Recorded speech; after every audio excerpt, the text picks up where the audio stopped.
Hi hello good morning. ഇന്ന് നമുക്ക് ചായക്ക് മസാല ദോശ ഉണ്ടാക്കാം. അതിനുള്ള മാവല ഞാൻ ഇന്നലെ രാത്രി തന്നെ അരച്ച് വെച്ചിന്. അത് ഞാൻ പിന്നൊരു വീഡിയോയിൽ നിങ്ങൾക്ക് കാണിച്ചു തരാം ഞാൻ എങ്ങനെയാണ് മാവ് അരക്കുന്നതെന്നുള്ള അതിനുള്ള കൂട്ടെല്ലാം. പിന്നെ മസാല ദോശക്കുള്ള മസാല ഞാൻ ഇവിടെ റെഡിയാക്കുന്നതാണ്. ഉരുളക്കിഴങ്ങ്, ഉള്ളി, പച്ചമുളക്, ഇഞ്ചി, ബീട്രൂട്ട് ഇതെല്ലാം വെച്ചിട്ട് ഉണ്ടാക്കിയ. ഇനിയിപ്പം ദോശ ചുട്ടെടുക്കാം നമുക്ക് വേഗം തന്നെ. അത് നോൺ സ്റ്റിക്കിൻ്റെ കല്ലിൽ അടുപ്പത്ത് വെച്ചിട്ടാണ് ചുട്ടെടുക്കുന്നത്. പിന്നെ അത് സാധനങ്ങളെല്ലാം അമ്പലത്തിൽ പോയിട്ട് വന്ന് അപ്പോഴത്തേക്ക് എൻ്റെ അനിയൻ്റെ മോനും വന്നിന്. പക്ഷെ ഓനെ ഞങ്ങൾക്ക് വീഡിയോയിൽ എടുക്കാൻ പറ്റിയിട്ടില്ല, ഞാൻ മറന്നുപോയി പെട്ടെന്ന് ഓൻ വന്നത്.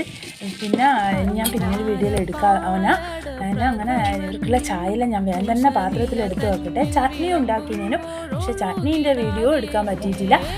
ഇഞ്ചി, തേങ്ങ, പച്ചമുളക്, പുളി ഇതെല്ലാം വെച്ചിട്ടാണ് ചട്നി ഉണ്ടാക്കിയത്. അതെല്ലാം റെഡിയായി. ഇനി എല്ലാം ചായ കൊടുക്കട്ടെ. ചാനൽ കണ്ടിട്ട് ഇഷ്ടപ്പെടുകയാണെങ്കിൽ എല്ലാവരും സബ്സ്ക്രൈബും ചെയ്യണം, ലൈക്കും ചെയ്യണം.